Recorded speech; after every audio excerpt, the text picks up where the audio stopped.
Vamos então proceder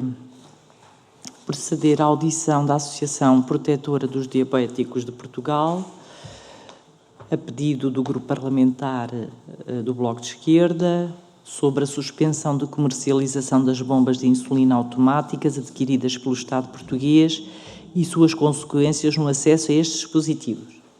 Queremos, em nome da Comissão, agradecemos a disponibilidade do Dr. José Manuel Boavida, Presidente da Direção, do Dr. Luís Gardedo Correia e da Sra. Enfermeira Isabel Correia, a quem desejamos uma boa audição. Foi-vos dada a grelha, de qualquer maneira eu recordo, o Grupo Parlamentar requerente terá 4 minutos, depois a Associação, na pessoa do Sr. Presidente, e se quiser repartir também, terá 4 minutos e depois teremos a intervenção dos restantes grupos parlamentares e a resposta depois já será em bloco. Passo já a palavra ao grupo parlamentar requerente, o Bloco de Esquerda. Tem a palavra a Sra. Deputada Marisa Matias. Por favor, tem 4 minutos. Muito obrigada, Sr. Presidente. Bom dia. Quero também começar por agradecer a presença dos membros da direção da Associação Protetora dos Diabéticos de Portugal e dizer, desde logo, como terão visto as notícias hoje, esta audição não poderia ser num dia mais apropriado. Estávamos a comentar, ainda mesmo antes desta audição, quando tive a oportunidade de cruzar-me com os membros da direção da Associação, parece que a Associação manda nos tribunais em Portugal, ou seja, nós requeremos esta audição porque entendemos que é muito importante discutir os atrasos e as entropias, mas sobretudo a suspensão da comercialização das bombas de insulina automáticas que foram adquiridas pelo Estado português e acordamos com a notícia de que a ação em tribunal trava o acesso dos diabéticos às novas bombas de insulina e, portanto, colocando milhares de diabéticos numa situação insustentável. Nós sabemos que são cerca de 15 mil diabéticos que deviam estar a receber as novas bombas da administração automática até 2026 e, portanto, esta decisão que afeta um dos lotes de comercialização, segundo percebi o lote 2, mas aqui estão para nos prestar esclarecimentos sobre estas matérias, como disse, afeta um número muito elevado de diabéticos. Todo este processo, creemos que necessita de clarificações e, sobretudo, da posição daqueles e daquelas que, trabalhando na área, nos podem esclarecer sobre quais os procedimentos que deveríamos ter em conta nesta matéria. Nós, quando requeremos audição, requeremos no contexto do lançamento do concurso por parte do Estado para a aquisição de 2.442 dispositivos de administração automática de insulina. Esse concurso foi lançado em 3 lotes, e 2 desses lotes foram adjudicados à empresa Medtrum. Neste caso, já há novidades, mas era este o contexto em que colocámos. Portanto, seriam cerca de 2.000 dispositivos que estavam nestes 2 lotes e que deviam estar a ser distribuídos pelos centros de tratamento para que se fizesse a colocação das chamadas bombas de insulina nas pessoas de diabetes tipo 1, o que não está a acontecer. Porquê? Porque o Infarmed proibiu a comercialização dos dispositivos de administração automática, depois de algumas das reações adversas que foram relatadas pela Associação Britânica de Diabetologistas. A PDP, desculpem, que utilizou já estes dispositivos de testes que foram realizados também, reportou alguns incidentes, mas sobretudo que tinham a ver com discrepâncias técnicas na durabilidade dos sensores e nas leituras efetuadas enquanto os sensores chegam ao final de vida. E, portanto, uma situação que poderá impedir a utilização dos dispositivos adquiridos pelo Estado e atrasar ainda mais o acesso das pessoas com diabetes tipo 1 aos novos dispositivos de perfusão de insulina. Tudo isto que acabei de dizer e colocámos no nosso requerimento, tendo em conta a urgência de ouvir a APDP, como disse, foi hoje confirmado, foi ontem confirmado, foi hoje notícia, mas foi ontem confirmado pela decisão do Tribunal.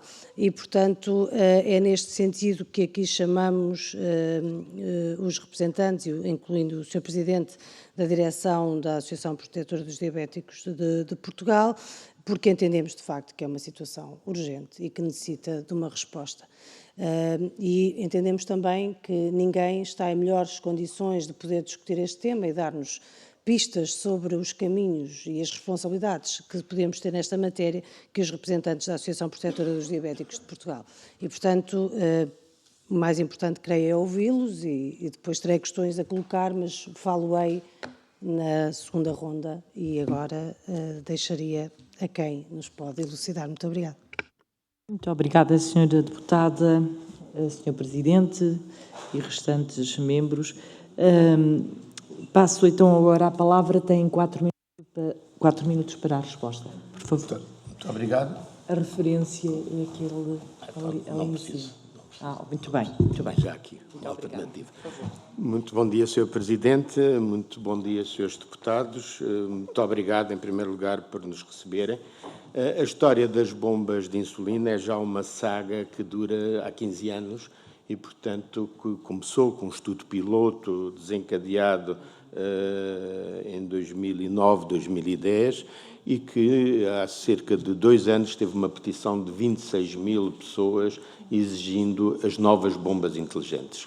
A adaptação tecnológica exigia um sistema rápido, um sistema ágil de colocação destas bombas, coisa que a Comissão Ministerial nomeada pelo governo anterior assentou quando propôs que o circuito das bombas devia seguir o mesmo circuito do medicamento, ou seja, devia ser através das farmácias.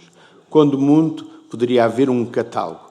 Esta questão dos concursos, primeiro, não permite nenhuma poupança, segundo, permite as situações em que vivemos agora, em que temos aquilo que era previsto, eram 5 mil pessoas, como prometido pelo Ministério da Saúde, eram 5 mil bombas, o concurso fez só para 2.500, porque já só se fazia no final do ano, e agora chegamos a esta situação caricata de estarmos em outubro, quando as pessoas estão chamadas, quando as pessoas estão programadas, quando os ensinos já começaram, e porque não é um sistema fácil o ensino de colocar uma bomba, pelo menos ainda neste momento, que é algo de novo. Com o tempo isto tudo se simplificará.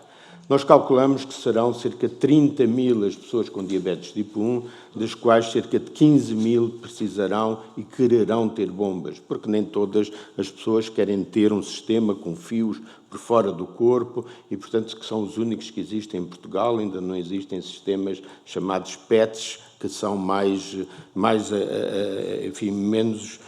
menos saliente a situação de vida destas pessoas. Portanto, a situação atual é uma situação que não vai conseguir sequer colocar as 2.500 bombas. Neste momento, das 2.500 bombas, estarão colocadas cerca de 450. A maior parte destas bombas que estão colocadas são bombas para substituir bombas em fios de fim de vida e, portanto, bombas de pessoas que passaram da bomba para as seringas antigas e para as canetas anteriores, o que é uma situação sempre extremamente desagradável de poder ter uma situação melhor para a sua compensação da diabetes e voltar para trás.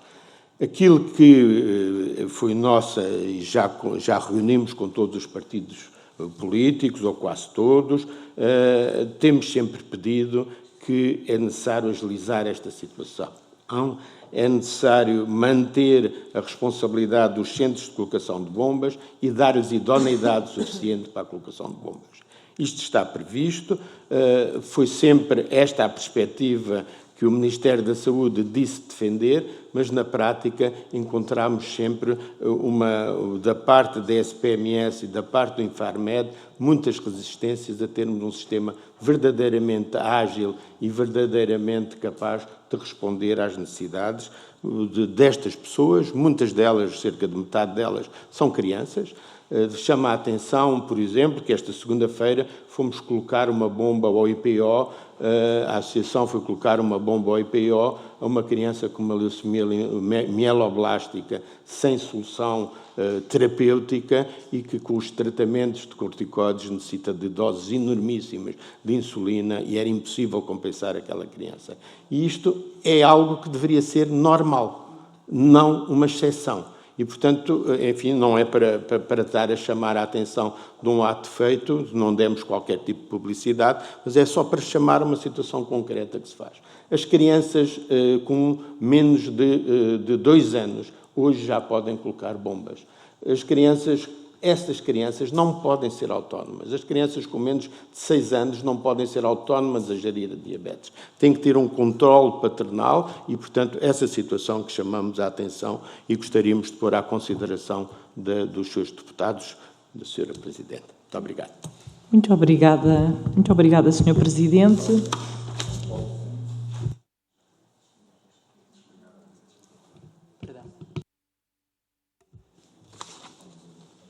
Vamos agora passar às intervenções dos grupos parlamentares.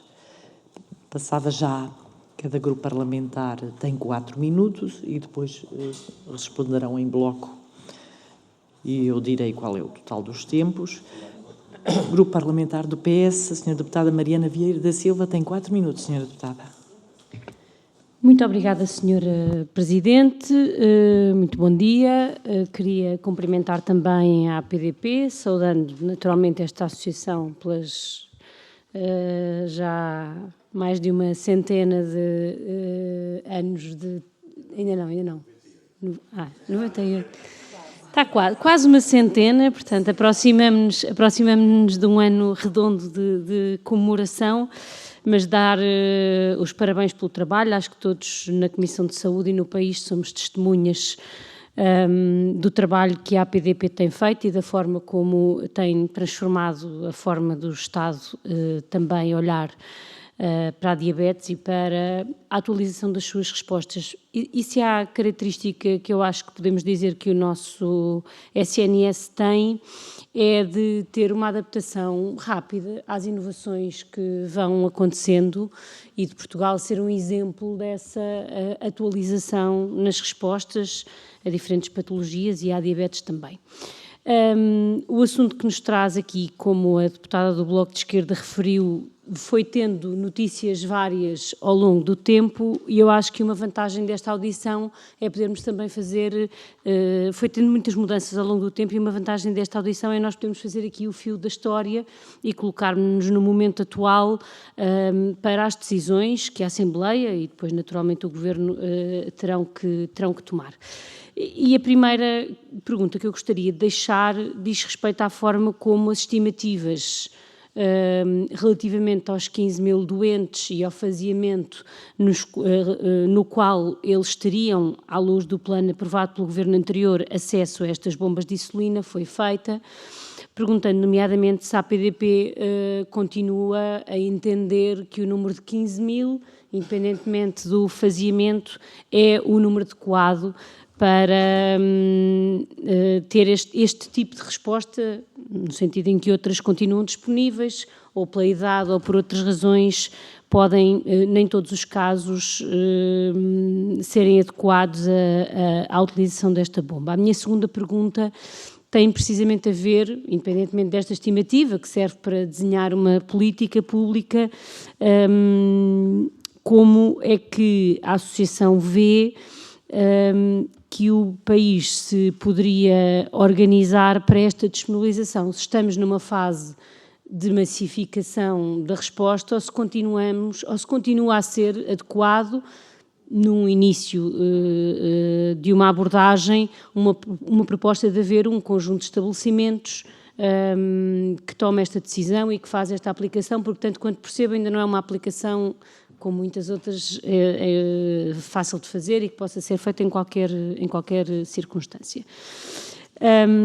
Queria também deixar uma pergunta relativamente às bombas que foram retiradas do mercado. Normalmente, quando existem dúvidas, o Infarmed atua no âmbito das suas funções, mas depois nós vamos tendo mais informação e entretanto, o tempo vai passando e eu gostaria de saber, do ponto de vista da associação, mais uma vez, se as questões colocadas relativamente à bomba que foi retirada do mercado se mantêm, foram ultrapassadas, e do vosso contacto com o Infarmed, que imagino que seja muito intenso, qual é o ponto de situação dessa avaliação que foi feita preventivamente, mas que entretanto pode ter novos elementos, porque nós sabemos que Introdução de novos dispositivos médicos tem sempre um custo para o Estado, e esse custo, se é o do bem-estar do doente, justifica-se, mas também tem um momento que é de o Estado estar em defesa do interesse público, e nomeadamente olhando para os preços, não como uma forma de potenciar cada inovação para subir preços, ao mesmo tempo que as soluções anteriores são quase desqualificadas, e portanto nós precisamos de saber quantos produtos estão no mercado e de que maneira é que conseguimos também garantir que melhoramos a vida das pessoas com um preço justo e uma razoabilidade na forma como o Estado negocia a compra que faz. Estas são as minhas... e depois um número final, independentemente deste concurso e de quantas foram aplicadas, como é que nós estamos? Quantas pessoas em Portugal já têm estas bombas inteligentes? Porque eu própria me vou perdendo com as diferentes notícias. Muito obrigada. Muito obrigada, Sra. Deputada. Passava já a palavra ao Grupo Parlamentar do PSD. Tem a palavra a Sra. Deputada Andreia Bernardo, por favor.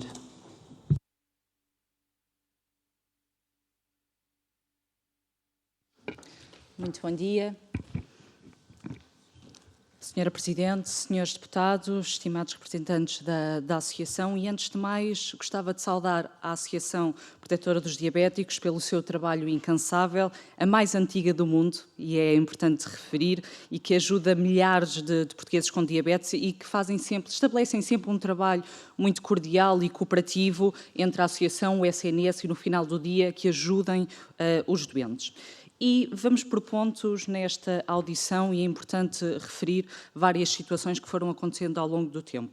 Hoje o foco desta audição recai pela urgente suspensão da comercialização das bombas de insulina automáticas pela empresa Medtron, situação que está a impactar naturalmente muitos doentes. E esta suspensão tratou-se de uma medida de urgência e de proteção dos utilizadores, que aconteceram por erros do sensor que podem ter consequências graves nos doentes, que podem levar também a administrar a insulina a mais ou a menos, com grandes riscos. E o Infarmed atuou para defender, então, o interesse público também dos doentes e fez para garantir, essencialmente, a situação e os doentes, e estão a avaliar naturalmente esta situação. E houve efetivamente a suspensão de um dos fornecedores que ganhou parte do concurso público, tendo em vista a atribuição de 2.400 bombas de insulina automáticas, mas os dispositivos continuaram a ser disponibilizados. E tanto quanto sabemos, os doentes que se encontram na lista de espera continuam a receber tratamento recorrendo a dispositivos não híbridos, canetas de insulina, e os centros de tratamentos diabéticos estão a recorrer à empresa que fixou em segundo lugar no concurso de aquisição deste tipo de dispositivos. A interrupção deste processo gerou alguma inquietação, todos sabemos, mais uma vez, e estes dispositivos são vitais para a modernização do tratamento dos diabetes tipo 1. Mas hoje, todos nós, aqui nesta sala, tivemos acesso à notícia que os centros de tratamento já não podem comprar os dispositivos do lote número 2 de concurso público, como tinha sido decidido, e a colocação das máquinas em adultos e crianças, como hoje também já aqui falámos, está a ser adiada. Também sabemos que o lote 3 continua a ser disponível para a implementação nos centros de tratamento e que a SPMS está a trabalhar para pedir ao Tribunal o levantamento desta suspensão imposta.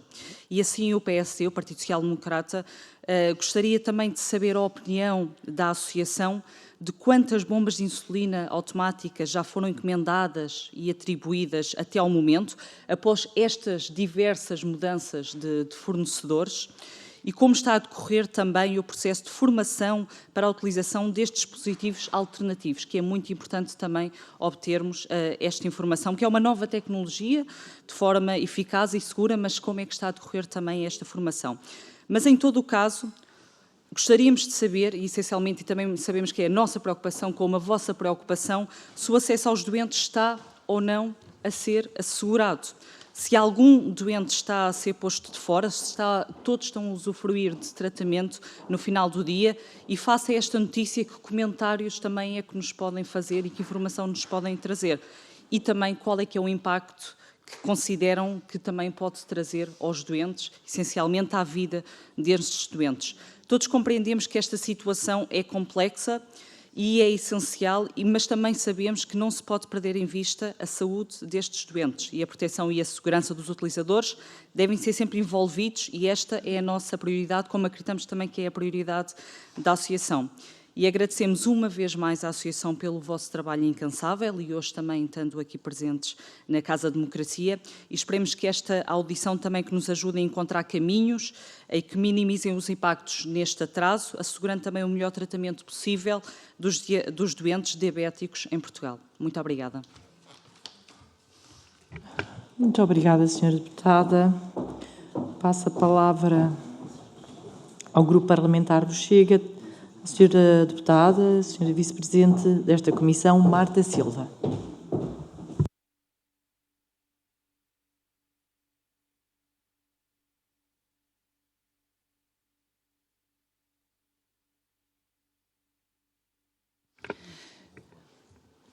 Uma saudação especial à Associação pelo trabalho que tem realizado e, de facto, o tema das bombas de insulina adquiridas pelo Estado que visavam beneficiar milhares de pessoas com diabetes tipo 1 levantou algumas preocupações desde a sua aquisição e subsequente suspensão pelo Infarmed, que salutamos, porque foi em prol da salvaguarda da saúde dos utentes, mas esta decisão foi tomada em resposta a relatos de reações adversas reportadas pela Associação Britânica de Diabetologistas e pela APDP, que mencionaram, inclusivamente, incidentes técnicos com os dispositivos, como leituras inconsistentes dos sensores e problemas de durabilidade quando estes se aproximavam no fim da sua vida útil. A situação é particularmente grave, dado que o programa para tratamento com bombas de insulina de última geração foi anunciado há mais de 2 anos pelo então Ministro da Saúde, com promessa de dotar com estes aparelhos aproximadamente 15 mil utentes até 2026. Mas enfrenta agora atrasos adicionais àqueles que já estamos habituados, não é? Devido à suspensão preventiva do Infarmed. Embora a Medtron, fornecedora principal destes dispositivos, tenha negado qualquer problema de segurança e reiterado a confiança na fiabilidade dos seus produtos. A APDP referiu que alguns utilizadores tiveram dificuldades e discrepâncias nas leituras e este contexto torna-se ainda mais delicado, pois os centros de tratamento e as pessoas com diabetes aguardam um desfecho que permita a utilização segura e eficaz destas bombas. Já algumas perguntas foram aqui feitas. Eu gostava de que nos pudessem dar um retrato da evolução da prevalência da doença. Falou-se aqui em 30 mil doentes com diabetes tipo 1, mas como é que tem sido essa evolução ao longo do tempo? Estamos a caminhar para uma maior prevalência ou o inverso? O número de doentes elegíveis com o uso recomendado deste tipo de dispositivos falou aqui de 15 mil. Gostava de saber, dentro destes 15 mil, qual é que é a percentagem de crianças ou de doentes não autónomos. Falou-se aqui que Portugal era um exemplo a seguir. Eu pergunto se 450 bombas colocadas num universo de 15 mil, que representa 3% do objetivo, é de facto um exemplo a seguir ou não. Penso que não. Tendo em conta, gostava de que pudessem detalhar quais foram especificamente os problemas técnicos observados, quais são as diferenças entre estas bombas que foram suspensas e aquelas que foram, portanto, foram para a sua substituição da outra empresa concorrente, a Vitalair. E considerando a importância deste programa para o tratamento da diabetes tipo 1, e aqui volto a frisar, até 2026, 15 mil doentes diabéticos passem a utilizar este tipo de equipamentos, acha que estamos em linha de cumprir este objetivo ou há muito ainda por fazer? Obrigada. Muito obrigada, Sra. Deputada. Passo agora a palavra ao Grupo Parlamentar da Iniciativa Liberal. Tem a palavra o Sr. Deputado Mário Amorim Lopes. Muito obrigado, Sr. Presidente. Antes de mais, em nome da Iniciativa Liberal, dar as boas-vindas a esta Comissão, à PDP. Eu queria começar a minha intervenção fazendo aqui um introito e de certa forma, um pedido de desculpas, porque se nós, enquanto políticos, queremos ser responsáveis pela nossa ação política, temos também de conhecer e de reconhecer as consequências dessa ação política e, sobretudo, quando ela não corre bem. E, por duas vezes, no que tem que ver com diabetes tipo 1, não correu bem. E, portanto, deve-se, e já explicarei porquê, acho que devemos nós, classe política como um todo, aqui um pedido de desculpas. Recuar só 10 anos para contextualizar. Eu fiz parte, enfim, num outro contexto, como professor universitário, de um grupo de consenso estratégico para falar sobre as bombas, precisamente, de insulina para os diabéticos tipo 1. Na altura, ainda não era uma prática corrente. Nós sabíamos, já existia evidência clara que eram custo-efetivas, que eram certamente benéficas para os diabéticos e também eram no sentido de constituírem um ganho económico e até de saúde para o Estado, porque evitava episódios agudos, idas desnecessárias ao Serviço Nacional de Saúde, internamentos indevidos. O que é que acontecia na altura? O custo económico e as suas vantagens claramente superavam o custo orçamental, só que, como nós olhávamos para o orçamento daquele ano, não havia cabimento orçamental suficiente e como no ano seguinte, que é quando se começa a ter o proveito precisamente destas bombas de insulina, já está lá outro governo, então naturalmente que não se fazia um investimento que era mais do que devido e, portanto, aí falhamos. E aqui, novamente, voltamos a falhar, porque nós estamos aqui num imbróglio jurídico e judicial que, em parte, também é responsabilidade nossa. Porque nós estamos perante um Código dos Contratos Públicos que existe em Portugal, que é das peças jurídicas mais densas e mais complexas de toda a Europa, do ponto de vista de contratação pública, está completamente desatualizada, cria problemas diários em todas as instituições da administração pública e, no limite, põe, como referiu e bem, crianças sem possibilidade de terem acesso a uma bomba de insulina tipo 1. Isso é a nossa responsabilidade. Portanto, somos nós, enquanto políticos, que temos de reconhecer que falhamos reiteradamente e que ainda não fomos capazes de resolver a questão do Código dos Contratos Públicos. Porque toda esta questão poderia estar sanada se, de facto, tivéssemos uma legislação mais atual, mais moderna, que dê face, que seja capaz de resolver estas questões do dia-a-dia, porque disputas judiciais existirão sempre. Candidatos que são preteridos e que depois tentam impugnar, isso existirá sempre, mas coloca-se a questão. Não há aqui um interesse público que sobrepõe a eventuais disputas judiciais? Não deveria ser o CCP aqui um instrumento jurídico mais capaz de resolver estas situações e de colocar o interesse público à frente e de acelerar este tipo de processo e garantir que as bombas de insulina, no caso, mas poderia ser outra coisa qualquer, porque muitas vezes também são outros fármacos, são dados a quem realmente eles precisa. E, portanto, enfim, eu não tenho muitas questões, acho que a minha intervenção é sobretudo para fazer aqui uma meia-culpa coletiva, porque é também responsabilidade nossa, classe política, a situação a que isto chegou, não obstante, claro, o caso judicial, que aí somos naturalmente alheios. Muito obrigado. Muito obrigada, Sr. Deputado. Não havendo... Para a segunda ronda? Não.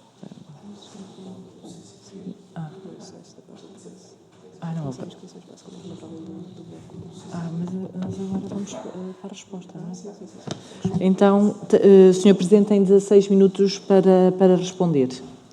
Muito obrigado. Muito obrigado, Srs. Deputados, pelas intervenções e pelas questões que colocaram. Enfim, começaria pela Sra. Deputada Mariana Vieira da Silva e chamaria os Srs. Deputados à atenção que há cerca de 6 anos aprovaram que a Direção-Geral de Saúde deveria reativar o registro obrigatório das crianças com diabetes tipo 1. Essa situação nunca mais voltou a existir e, portanto, todo o cálculo de números sobre diabetes tipo 1 é extremamente difícil e fazem-se através de extrapolação das doses de insulina médias para se calcular este número de pessoas e faz por estimativas a partir de outros países. E, portanto, o cálculo da quantidade de pessoas com diabetes tipo 1 faz por aproximações estimativas e não por um registro sério que deveria obrigatoriamente existir, que já existiu. Eu passei pela Direção-Geral de Saúde, criei esse sistema que se chamava o DOCE, que era um sistema de registro das crianças e que todas as crianças passam numa primeira parte pelos pediatras e, portanto, comprometia a maior parte dos pediatras endocrinológicos nesse registro e funcionava extremamente bem, possibilitando, inclusivamente, perceber o aumento de crianças com menos de 6 anos na progressão, desta forma de progressão da diabetes tipo 1. O cálculo da quantidade de pessoas que utilizarão bombas está também feito por estimativa, em que se calcula por outros países que cerca de metade se virá. Mas é evidente que todos estes processos vão ter uma forma de banalização.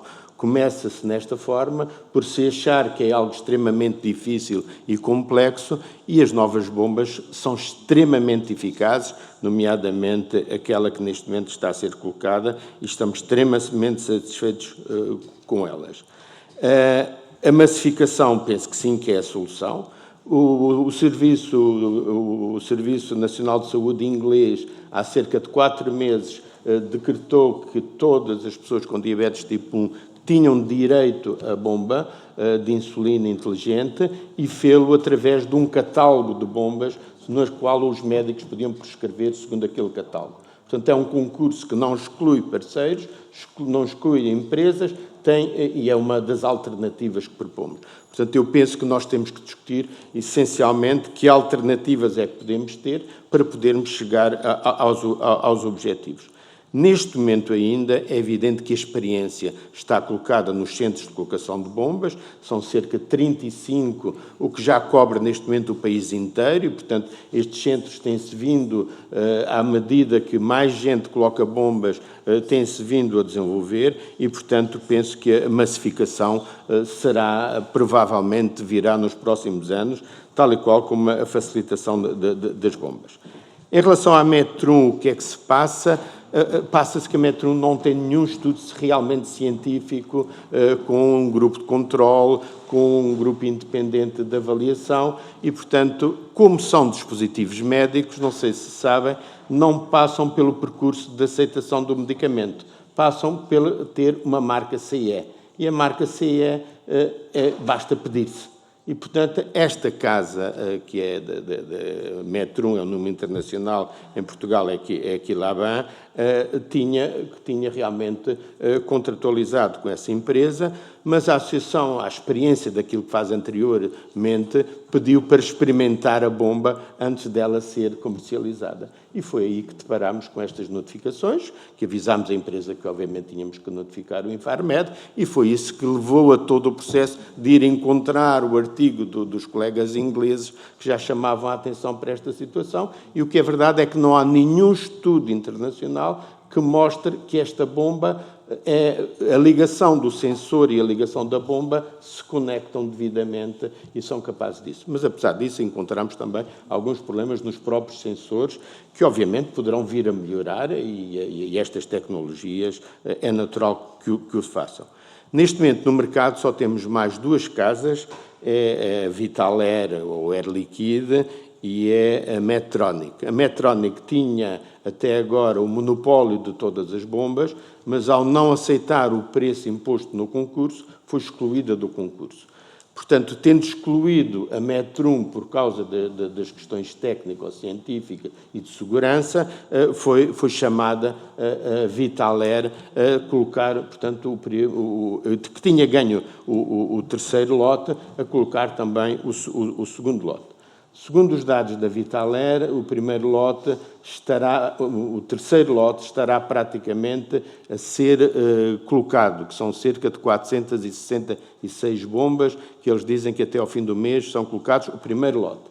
Havia já cerca de 100 bombas da Medtronic inteligentes do concurso anterior. Portanto, neste momento haverá cerca de 500 a 600 pessoas com bomba e aqui era importante que a Direção-Geral de Saúde tivesse um sistema de informático que seria muito mais fácil se isto viesse através da receita médica e com o controle do receituário através do Infarmed, do Centro de Receitas, nós teríamos estes números absolutos com quem tinha prescrito, quem era o doente, com o consumo que estava a ter e, portanto, era muito mais garantida esta situação.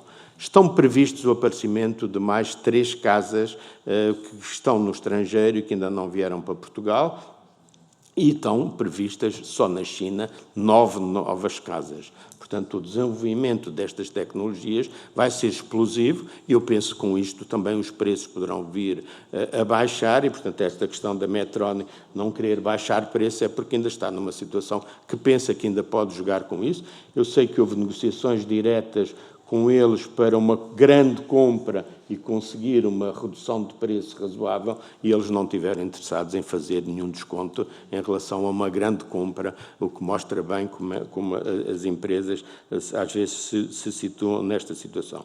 Portanto, o impacto económico desta situação é enorme e aquilo que muitas vezes, não sei se têm visto o que acontece no Senado americano, tem chamado os CEOs das empresas farmacêuticas para discutir os preços dos medicamentos e está neste momento um processo de obrigar nos Estados Unidos, onde os preços são absolutamente extraordinários, do ponto de vista de exagero, a controlar um grupo de medicamentos essenciais, portanto, por um preço. E, portanto, aqui também penso que a intervenção dos senhores deputados pode ajudar nesta situação. Penso que respondi. É evidente que o impacto económico é grande, mas este impacto penso que representa a evolução do próprio tratamento da diabetes. Nós passámos por uma primeira fase, que era a sobrevivência das pessoas e dar insulina. Passámos por uma segunda fase, que é aquela que estamos ainda, que é evitar as complicações e podermos passar para a terceira fase, que é a qualidade de vida e é a longevidade. Neste momento, a diabetes tipo 1 diminui em cerca de 17 anos a esperança de vida quando é diagnosticada na infância. 17 anos é muito ano na esperança de vida e, portanto, o podermos garantir esta terceira fase que ultrapassa as complicações e passa para a qualidade de vida e a longevidade parece-nos determinante. Senhora Deputada Andréa Bruno, muito obrigado. Mais uma vez, quantas bombas já foram colocadas neste momento de Air Liquide, da Vitalair, eles dizem que estarão quase 466, que é do primeiro lote, do terceiro lote, quase todas a ser colocadas, mas ainda não estarão, e, portanto, isto agora vai levantar também mais uma entropia dentro do sistema, que já ninguém sabe qual é o primeiro lote e o segundo lote, e toda a gente vai pensar que todas as bombas ficaram, os serviços que tinham programado já o pedido de novas bombas e já tinham chamado pessoas para colocar essas bombas, estão neste momento meio paralisados. Portanto, estamos muito longe de atingir o objetivo das 2.500 previstas para 2024. Se o acesso está garantido, não está garantido. E, portanto, de maneira nenhuma, não está garantido sequer para as pessoas que têm bombas em fim de vida. E, portanto, essas pessoas são obrigadas a voltar aos velhos sistemas de fazer insulina com caneta ou com seringa. É evidente que está garantido um tratamento, agora se esse é o melhor tratamento, a melhor prática e aquilo que hoje as pessoas teriam direito, penso que não. A decisão do Tribunal, penso que eu não sou jurista, mas aquilo que me disseram é que é uma decisão puramente administrativa, ou seja, aquilo ao fim de 10 dias, dir-me-ão, ao fim de 10 dias, quando há uma contestação, se não há resposta do Tribunal, imediatamente é suspensa a situação e depois é que é contestada a seguir. E, portanto, é por isso que nós combatemos estes concursos públicos e esta forma de conduta. E, principalmente, quando temos alternativas. Temos a alternativa do catálogo, temos a alternativa das farmácias. Se há coisa que funciona bem neste país, são as farmácias que cobrem todo o país, que não há razão nenhuma para isso. Eu sei que na comissão nomeada pelo Ministério da Saúde, esta posição das farmácias era a que ganhou por unanimidade, excepto do Infarmed, que seria a instituição que ficaria com a responsabilidade desta situação.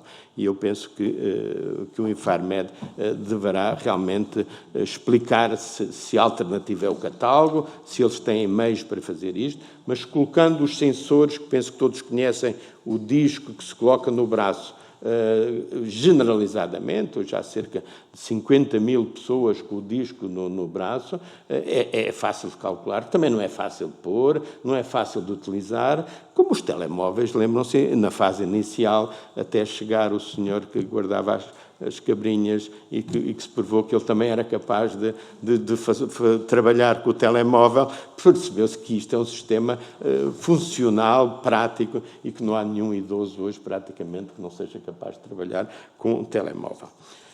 Portanto, eu penso que há claramente aqui questões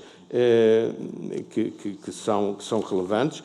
Esperamos que a SPMS conteste rapidamente esta situação e imponha o direito à saúde destas pessoas e o faça, mas o que é verdade é que isto levanta a questão de saber os problemas que estão por trás desta situação.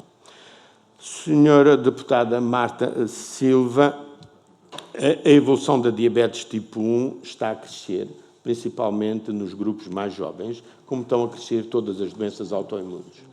A razão precisa porque as doenças autoimunes em geral estão a crescer, ninguém sabe, se está a ver com a poluição, se tem a ver com a higiene exagerada em que vivemos, há teorias para vários lados, provavelmente terão muito a ver com a mudança do biossistema e com os alimentos que existem atualmente, processados, o processamento dos alimentos, a diminuição dos alimentos de origem vegetal e, portanto, isso é extremamente importante. Mas temos neste momento uma arma para trabalhar aí. É que hoje é possível identificar as pessoas com diabetes tipo 1 antes dela aparecer e não estar à espera do aparecimento de um coma ou de uma situação de descompensação grave. E é esse projeto que a Associação está a fazer e que provavelmente os seus deputados já têm conhecimento, que é um projeto europeu, que é o Identify, que detecta anticorpos positivos contra as células produtoras de insulina até 10 anos antes da diabetes aparecer. E começa a aparecer no mercado, em estudos ainda de fase 3, medicamentos para atuar nessa fase, o que permitirá ver uma perspectiva de cura da diabetes e aí toda essa história das bombas, felizmente, desaparecerá, porque não é esse o nosso objetivo, não é colocar as pessoas com instrumentos ligados ao corpo, é realmente encontrar soluções para a sua saúde. A diferença entre a Metro 1 e a Vitalera, a Metro 1 tinha uma bomba extremamente simpática, portanto, aqui lá bem, porque era muito pequena, era de colagem, não tinha fios externos e, portanto, ainda temos duas jovens que estão a utilizá-la não como bomba inteligente, mas como bomba sujeita a controle próprio, utilizando um outro sensor que não da Metro 1, porque acham que a bomba é muito agradável e, portanto, isto não era aí que se punha a questão põe-se na avaliação científica, técnica, de segurança e não na beleza e a atração, porque ela era claramente, e, portanto, percebe-se que poderia ser muito útil, como há outras, elas têm a Metro 1 tem um processo em França de cópia de uma americana, que é Omnipod, que é aquela que é neste momento a melhor, entre aspas, do mundo e que de alguma forma se aproximará. É possível atingir os objetivos da colocação das 15 mil bombas? Nesta situação, claramente, que direi que não, nem sequer os objetivos dos 2.500 deste ano vemos. É preciso reparar aqui que o grupo 1, que é o grupo maior das 1.233 bombas, ainda não foi resolvido o que fazer em relação a esse grupo. E aquilo que o SPMS ontem dizia no comunicado é que no dia 14 deste mês vão acabar as audições aos laboratórios. Enfim, os laboratórios são 2 neste momento, e, portanto, não percebo bem qual é este atraso e porque é que esse sistema não está a fazer-se. E isto é extremamente perigoso porque isto é um círculo vicioso. Como não há bombas, os serviços não se adaptam para colocar bombas, as bombas deixam de ser uma prioridade nos hospitais e, portanto, depois a desculpa é que não há profissionais suficientes para colocar bombas. E, portanto, é preciso ter material suficiente para poder desenvolver os serviços, para poder utilizar todas as forças, todos os recursos humanos que existem. Doutor Mário, Sr. Deputado Mário Amorim Lopes, disse que 2 vezes correu mal. Há uma vez que correu mal, que é o sistema 12, que eu acho que vale a pena repisar aqui, que foi aprovado nesta Assembleia, que a Direção-Geral de Saúde deve ter um registro de diabetes tipo 1. Sem tal, não podemos ter estudos sérios sobre reais, temos estimativas, que é aquilo que podemos trabalhar sobre quantas pessoas há com diabetes tipo 1, quantas poderemos, o impacto económico que isto terá, e esta situação. O contrato público, como eu já disse, tem alternativas. E as alternativas são aquelas que são utilizadas em todos os medicamentos. E, portanto, são milhares de medicamentos que são introduzidos diariamente. O Infarmed tem uma comissão de avaliação dos dispositivos médicos, que foi criada já há vários anos, e, portanto, eu penso que não devemos ficar agarrados a este tipo de concurso e avançaríamos para outras alternativas que darão maior possibilidade de escolha às pessoas, maior possibilidade de escolha aos profissionais de saúde e, como tal, melhores resultados. Obrigada.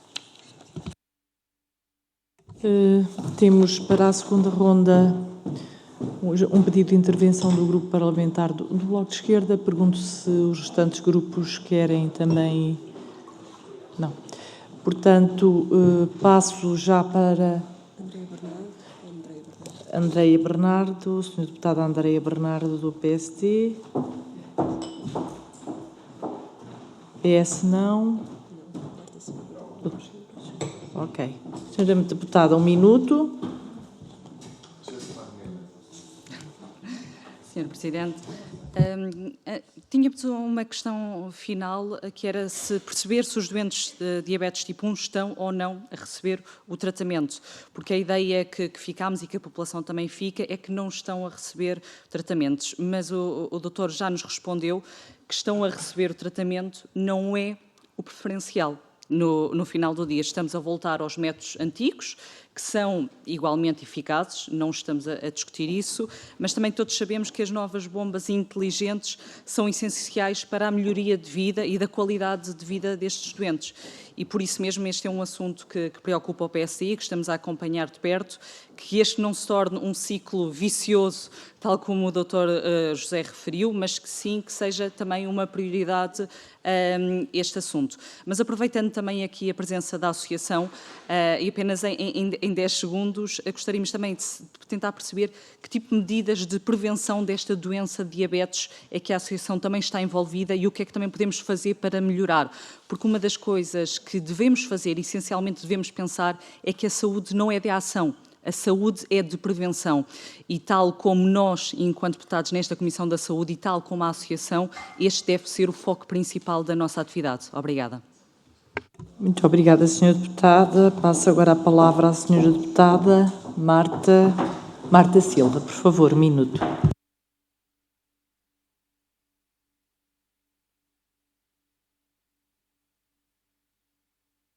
Muito obrigada, Sra. Presidente. Só para dar uma nota final, agradecer os esclarecimentos, ficou bastante claro as suas respostas relativamente às questões que o Grupo Parlamentar do Chega colocou. Deixava só aqui um pedido de reforço relativamente ao papel das farmácias comunitárias, que tipo de papel é que podem desempenhar no sucesso deste plano. Muito obrigada. Muito obrigada, Sra. Deputada. Agora sim, à Sra. Deputada Marisa Matias. Obrigada, Sra. Presidente. Também muito rapidamente, aproveitando a presença da APDP nesta comissão, que não conseguimos ter tão frequentemente como seria necessário ou gostaríamos, gostaria de colocar uma questão não apenas em relação à diabetes tipo 1, mas a diabetes tipo 2. Tem havido uma série de, se quiserem responder, obviamente não, mas aproveitando a vossa presença, tem havido uma série de relatos, incluindo denúncias e também várias notícias sobre a ausência de medicamentos para o tratamento da diabetes tipo 2 e para também o tratamento da obesidade. E são relatos que não são de hoje, já têm muito tempo, e nomeadamente a interrupção dos fornecimentos nas farmácias, e a dificuldade no acesso das pessoas com diabetes tipo 2 a certas classes terapêuticas. Não sei se tem havido evoluções nesta matéria ou não, mas aproveitando que aqui estão, se nos pudessem falar também sobre a falta de medicamentos para diabetes e obesidade nas farmácias, agradecíamos. Muito obrigada. Muito obrigada, Sra. Deputada. Sr. Presidente, para uma resposta final tem 3 minutos, com alguma generosidade, não excessiva, mas alguma generosidade, uma vez. Muito obrigado. Dada a pertinência das questões. Muito obrigada. Em primeiro lugar, a Sra. Deputada Andréa Bernardo, é evidente que não deixam de ser tratadas estas pessoas. Lembrarmos que já foram tratadas com insulina enviada pelo correio para poder chegar às distâncias maiores e que a qualidade deixaria muito a desejar. Hoje também recorremos a métodos mais antigos.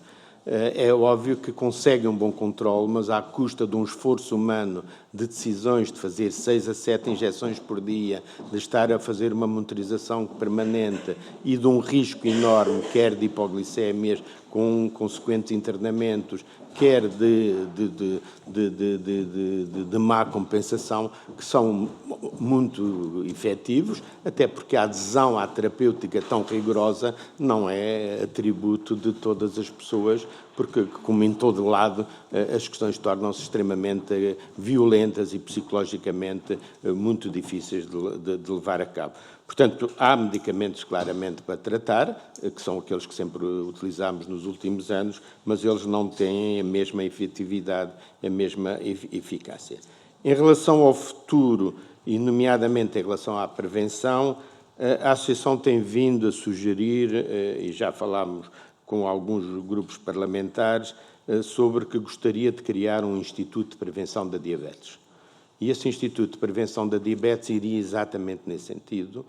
Esta ideia surge do aparecimento deste estudo da prevenção da diabetes tipo 1, que temos andado a correr escolas e eventos desportivos. Este fim de semana vamos estar no Sporting, vamos estar no Benfica, vamos estar em Matosinhos, na Câmara de Matosinhos, com a Decathlon, e, portanto, neste momento já vamos em mais de 1000 crianças. O nosso objetivo é rastrear 10.000 crianças neste projeto europeu.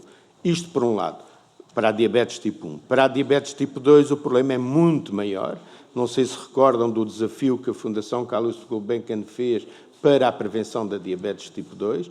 A Associação chegou a fazer formação a mais de 800 pessoas e a ter em cada Câmara Municipal um responsável da gestão da diabetes ao nível municipal, e esse estudo não continuou para a frente, mas continuamos a trabalhar com as autarquias, porque é junto delas que nós temos a capacidade de ir mais próximo das populações, oferecer alternativas às populações do ponto de vista de promoção de estilos de vida, de promoção da educação, de promoção de outro tipo de produtos, nomeadamente vegetais, a preços mais acessíveis e a preços de consumo direto que se podem fazer localmente. Portanto, eu penso que a prevenção da diabetes tem caminho para andar. Penso que se o Ministério da Saúde e o Ministério das Finanças acordassem em apoiar a Associação a criar este Instituto da Prevenção da Diabetes, nós teríamos todo o gosto a desenvolvê-lo com a colaboração de todas as entidades que entendessem apoiar-nos nesta atitude. Senhora Deputada Marta Silva, é evidente que quando falámos das farmácias e propusemos as farmácias na Comissão Ministerial, contactámos as farmácias para saber se estavam dispostas. Portanto, se as pessoas aprendem, voltamos à história do telemóvel, é óbvio que as farmácias aprendem. Mas a grande responsabilidade das farmácias não é o acompanhamento do funcionamento das bombas, é pura e simplesmente dizer quais são os dispositivos, porque o ensino continua a ser um ensino de acompanhamento técnico de equipa multidisciplinar, de médicos, enfermeiros, nutricionistas, psicólogos, que formam os tais centros de colocação de bombas. E, portanto, o papel das farmácias é como o dos sensores neste momento, elas disponibilizam o material, algumas têm capacidade de ensinar, mas a maior parte não tem capacidade de ensinar, nem é necessário que isso façam, porque isso não é a função delas, e, portanto, com o tempo e com a facilidade pode ser que lá cheguemos, mas, portanto, nós acreditamos e, da parte das farmácias, houve disponibilidade para aceitarem este desafio. Senhora Deputada Marisa Matias, o problema dos medicamentos para a diabetes e obesidade é um problema grave mundialmente, não é um problema só de Portugal, mas é evidente que nós temos que falar do que se passa em Portugal e das dificuldades. Só para dizer que aquele exemplo que eu falava do Senado americano foi exatamente sobre estes produtos que foram chamados os CEOs da Novo Nordisk e o CEO da Eli Lilly foram chamados ao Senado americano pedindo responsabilidades pelo preço que estavam a colocar, preço esse que é 10 vezes superior àquele que é feito em Portugal. E, portanto, são preços absolutamente obscenos.